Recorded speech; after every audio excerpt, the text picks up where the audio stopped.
ngayong pagdiriwang ng ika-27 anibersaryo ng EDSA Revolution, naaalala pa kaya ng ating mga kababayan na ang mga makasaysayang pangyayaring ito? Alamin natin ang report mula kay Julius Disamburon.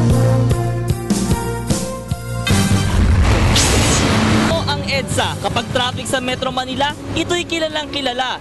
Pero alam niyo po ba na ang kalsadang inyong dinadaanan ngayon ay may kasaysayan, 27 taon na ang nakararaan. 27 taon na ang nakararaan ang maganapang isang makasaysayang revolusyon sa EDSA. Pero naaalala pa ba ng simpleng Juan de la Cruz ang kahalagahan at kaganapan nito? Magulo, tsaka maingay. Puro batungan ng mga pillbox, mga ganun. Pero sa ngayon, ayoko na maalala dahil mas maganda ngayon kaysa noon. May ilan tayong kabamulat sa Pulpaman ay naghahanap buhay na.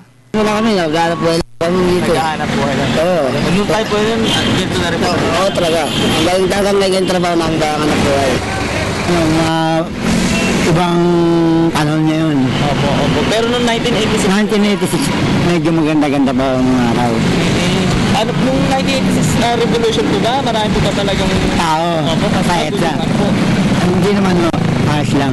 Opo, mula Monumento hanggang Taft Avenue, panahon ng 1986, kaisa sa EDSA Revolution.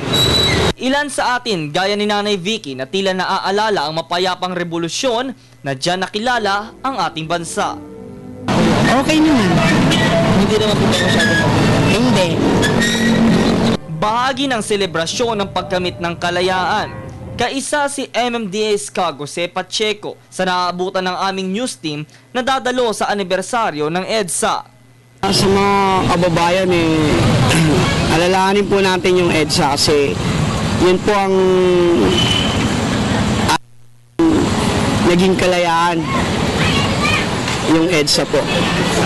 Bilang kawani ng pamahalaan at isang Pilipino, ay makikilahok siya at tutulong sa pagkamit ng ating bansa sa isang tuwid na daan.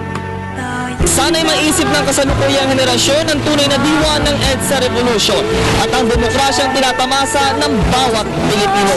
Pagiging malaya, gamitin ang wasto at tama. Ako si Julius Disamburon, kaisa sa paggunita ng EDSA Revolution, nag-uulat para sa telebisyon ng bayan.